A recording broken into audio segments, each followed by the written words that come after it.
Good morning, class. Myself, Prerna Nishad, your chemistry teacher. This is your cover page of your book. And today we continue our chapter number 11. So, our topic is sodium bicarbonate. ठीक है बच्चों, देखिए ये हम S block elements आपके पढ़ रहे हैं. इसमें हमें देखना है सोडियम बाइकार्बोनेट. पहले हम इसकी प्रिपरेशन देखेंगे, फिर इसकी प्रॉपर्टीज़ के बारे में देखेंगे एंड यूजेस देखेंगे. Sodium bicarbonate is commonly known as baking soda. देखिए इसका फॉर्मूला होता है, केमिकल फॉर्मूला NaHCO3. इसको आप कॉमन नेम इसका जान सकते हैं, बेकिंग सोडा, जो हम खाने के यूज़ में करते हैं. ठीक है. Preparation method: on passing carbon dioxide through saturated solution of sodium carbonate, sodium bicarbonate is obtained. जब हम सोडियम कार्बोनेट का रिएक्शन कार्बन डाइऑक्साइड और वाटर के प्रेजेंस में करेंगे तो हमें सोडियम बाइकार्बोनेट मिल जाएगा. ठीक है. इसे सोडियम हाइड्रोजन कार्बोनेट भी कहते हैं. प्रॉपर्टीज क्या हैं? NaHCO3 sodium bicarbonate is a white crystalline solid. हम अपने घरों में, किचन में देखते हैं कि ये एक वाइट कलर का क्रिस्टलाइन सॉलिड होता है. It is sparingly soluble in water and its aqueous solution is weakly alkaline in nature due to hydrolysis. Okay. तो देखिए, जो इसका अगर हम सॉल्यूशन बना रहे हैं, ये वाटर में क्या होता है, स्पैरिंगली सॉल्युबल, मतलब पूरी तरह से सॉल्युबल नहीं होगा. एक जैसे आपका दूधिया रंग कलर का आएगा. तो सोडियम बाइकार्बोनेट का वाटर के प्रेजेंस में हम रिएक्शन करा रहे हैं. सोडियम हाइड्रोक्साइड बन रहा है, H2CO3 पास हो रहा है. एक्शन ऑफ हीट: अगर हम इस पर हीट डालते हैं तो ये क्या होगा, ये आपका डिसोसिएट हो जाएगा सोडियम कार्बोनेट में, कार्बन डाइऑक्साइड में एंड वाटर में. इसके कुछ यूजेस देखेंगे. It is used as an anti acid in making effervescence drink. देखिए, जो हम कोल्ड ड्रिंक्स वगैरह पीते हैं तो उसमें जो झाग आता है वो इसी के वजह से आता है. For making baking powder, a mixture of potassium hydrogen tartrate and sodium bicarbonate. For production of carbon dioxide and in fire extinguisher. इसका हम यूज़ क्या करते हैं, कार्बन डाइऑक्साइड के प्रोडक्शन में और फायर एक्सटिंग्विशर की तरह से. ठीक है. अब आ जाइए अल्कलाइन अर्थ मेटल. इसमें देखिए क्या होता है, ये आपका सेकेंड ए ग्रुप का एलिमेंट होता है. ठीक है. इसमें कौन कौन से एलिमेंट आपके आते हैं? Beryllium, magnesium, calcium, strontium, barium and radium. Okay. Those element in which differentiating electron enter in s subshell are called s block element. The second A group of the periodic table contains 6 elements जो हमने अभी आपको बताया: beryllium, magnesium, calcium, strontium, barium and radium. Okay. These are s block elements which are collectively called as alkaline earth metal because their oxide are alkaline and infusible like earth. देखिए, ये हमें mainly आपका अर्थ से प्राप्त होता है, मिलता है, इसीलिए हम इन्हें एल्कलाइन अर्थ मेटल के नाम से जानते हैं. अब हम इसमें क्या देखेंगे, इलेक्ट्रॉनिक कॉन्फ़िगरेशन. देखिए बच्चों, इसके लास्ट इलेक्ट्रॉन जो होगा वो आपके एस सेप्शल में जाएगा, लेकिन एस सेप्शल में भी आपका ये सेकेंड ए ग्रुप में आएगा. क्यों? क्योंकि इसके एस ब्लॉक एलिमेंट में 2 इलेक्ट्रॉन आ रहे हैं. जैसे हम बेरिलियम का जब कॉन्फ़िगरेशन कर रहे हैं 1s2 2s2, तो आपके लास्ट में क्या आ रहा है, 2s2, मतलब एस पे 2 इलेक्ट्रॉन आ रहे हैं. ओके. इसी वजह से इसके सारे जो होंगे लास्ट इलेक्ट्रॉन वो s2 इलेक्ट्रॉन कंटेन करेंगे.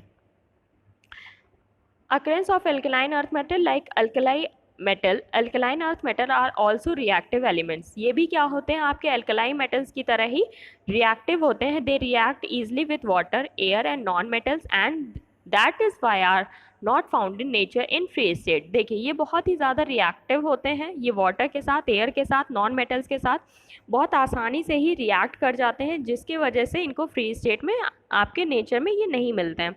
Beryllium is not much abundant. Compound of calcium and magnesium are fairly abundant. Strontium and barium are much less abundant. Radium is rare element and is found in radioactive areas. Okay. Physical properties पढ़ेंगे. All these element are greyish white hard metal. ये क्या होते हैं, आपके greyish colour के होते हैं और ग्रेइश जैसा वाइट, हल्का सा, मतलब प्योर वाइट नहीं कहेंगे, हल्का सा उसमें ग्रे कलर मान लीजिए, उस तरह का आपका हार्ड मेटल होता है. ये टेंसाइल और मैलिएबल होता है, मतलब हार्ड और पिघल जाने वाले होते हैं। Their hardness decreases with increase in their atomic number. इनकी हार्डनेस कैसे बढ़ती है? जैसे जैसे आपका एटॉमिक नंबर बढ़ता जाएगा, मतलब अगर हम बेरिलियम से लेके नीचे मैग्नीशियम में आते हैं, लेफ्ट साइड में देखिए आपका सेकेंड ए ग्रुप दिया है, अगर हम बेरिलियम से मैग्नीशियम की तरफ नीचे डाउन होते हैं तो इनकी हार्डनेस क्या होती है? डिक्रीज हो जाती है। Okay, these element are good conductor of heat and electricity. ये जो एलिमेंट्स हैं सारे आपके सेकेंड ए ग्रुप के, ये क्या होते हैं? गुड कंडक्टर होते हैं और इलेक्ट्रिसिटी इनमें अच्छी दी जा सकती है। They have metallic lustre. इनमें एक मेटल्स का जो शाइन होता है वो पाया जाता है।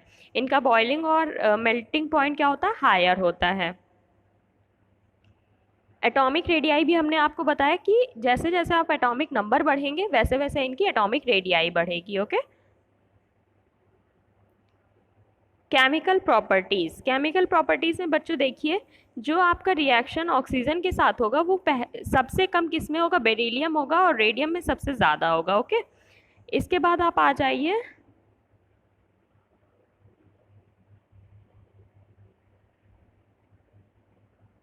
Abnormal behaviour of beryllium. Okay, आपका टॉपिक है abnormal behaviour of beryllium. Abnormal behaviour से आप क्या समझते हैं? कुछ ऐसा जो आपका सेकेंड ए ग्रुप में अदर एलिमेंट से अलग तरह से बिहेव करना ही एबनॉर्मल बिहेवियर, मतलब वो अपने ग्रुप के बाकी एलिमेंट से अलग तरह की प्रॉपर्टीज शो करे, अलग तरह का दिखे, अलग तरह का साइज हो, इसलिए उसका हम क्या कहते हैं? Abnormal behaviour. ये थोड़ा सा अलग होता है, इसलिए हमें इसको अलग से पढ़ना पड़ेगा। So beryllium differs from the other members of alkaline earth metal on account of its small atomic size, high electronegativity. देखिए हम क्यों पढ़ रहे हैं इसको? क्योंकि इसका स्मॉल साइज होता है और इसकी इलेक्ट्रोनेगेटिविटी जो होती है वो हाई होती है। Beryllium 2+ exerts high polarising effect on anions and thus form covalent compounds. देखिए ये क्या करता है? बेरिलियम 2 बनाता है, मतलब 2 पॉजिटिव चार्ज इस पे होते हैं। इसका पोलराइजिंग इफेक्ट जो होता है वो हाई होता है। पोलराइजिंग से मतलब होता है इसमें कलर का आना। So beryllium are important because of beryllium possesses high melting point and boiling point other than other group members. देखिए इसमें क्या होता है? बाकी ग्रुप के एलिमेंट से अलग ये हाई मेल्टिंग पॉइंट और बॉइलिंग पॉइंट शो करता है। Beryllium oxide is amphoteric in nature. Amphoteric का मतलब होता है कि आपका जैसे ना बहुत एसिड ना बहुत बेस, तो ये एम्फोटेरिक में आता है। Whereas oxides of other group members are strong base. बाकी जो ऑक्साइड बनाते हैं, मैग्नीशियम ऑक्साइड बना रहा है आपका, रेडियम ऑक्साइड बना रहा है, ये सब क्या है? ये स्ट्रॉन्ग बेस कहलाते हैं। लेकिन आपका बेरिलियम का जो ऑक्साइड है वो एम्फोटेरिक है, ना तो ये बेस है ना तो ये एसिड में आता है। It is not easily affected by dry air. ये जैसे कि अभी हमने पिछले उसमें बताया था, आपके टॉपिक में बताया था कि ये आपके अल्कलाइन अर्थ मेटल जो होते हैं वो बहुत रिएक्टिव होते हैं और इनका एयर के साथ, वाटर के साथ रिएक्शन बहुत जल्दी हो जाता है। बट जो आपका बेरिलियम है ये जल्दी इफेक्ट नहीं होता है आपका ड्राई एयर के साथ, and does not decompose water at ordinary temperature.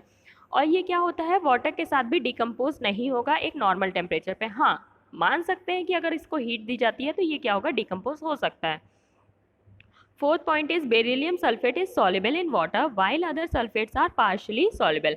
अब देखिए क्या कह रहा है कि बेरिलियम का जो सल्फेट है वो सॉल्युबल है, बट जो इसके अदर आपके मैग्नीशियम सल्फेट आ रहा है, कैल्शियम सल्फेट आएगा, ये सब क्या है कि आपके पार्शियली सॉल्युबल मतलब इसके कुछ मॉलिक्यूल्स आपके सॉल्युबल होंगे और कुछ नहीं होंगे। Beryllium and magnesium carbonates are not precipitated by ammonium di ammonium carbonate in presence of ammonium chloride. ठीक है, तो क्या कह रहा है? ये मैग्नीशियम और बेरिलियम के जो कार्बोनेट होंगे ये पार्टिसिपेट नहीं करेंगे। Beryllium and magnesium salt do not impart colour to flame. आपके बेरिलियम और मैग्नीशियम क्या है? आपके फ्लेम में कोई भी कलर नहीं देंगे। ओके, तो इस तरह से आप बाकी पढ़ सकते हैं।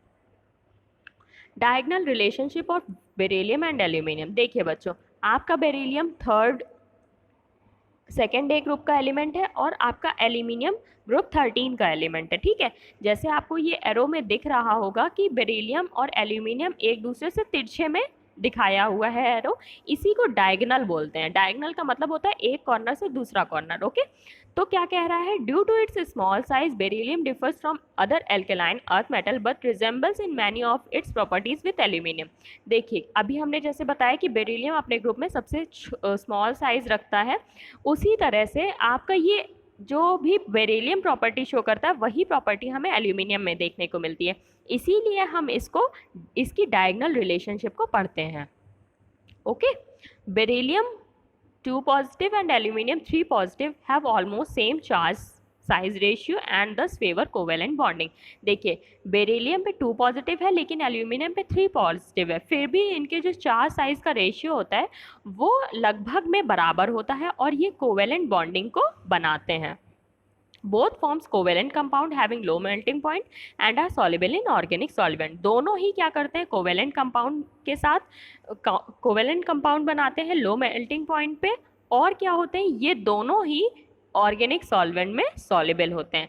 Both have almost similar value of electronegativity, दोनों की ऑलमोस्ट सिमिलर ही इलेक्ट्रोनेगेटिविटी होती है। Both become positive on treatment with concentrated HNO3 in cold. जब हम इसका नाइट्रिक एसिड के साथ, कोल्ड नाइट्रिक एसिड के साथ रिएक्ट करवाते हैं तो ये दोनों ही पॉजिटिव ट्रीटमेंट देते हैं, मतलब एक जैसा ही रिएक्शन आएगा इनका। Like beryllium oxide and aluminium trioxide is amphoteric in nature. दोनों ही क्या है, अभी जैसे हमने पिछले उसमें बताया कि एबनॉर्मल बिहेवियर में हमने बताया कि बेरिलियम ऑक्साइड आपका एम्फोटेरिक होता है, उसी तरह एल्यूमिनियम ऑक्साइड भी, इसको एल्यूमिना भी कहते हैं, जो कि एम्फोटेरिक ही होता है। इन दोनों का ही हाई मेल्टिंग पॉइंट होता है। ओके, तो ये सारी इसकी डायगोनल रिलेशनशिप है, इसको आप एक बार देख लीजिएगा। Thank you.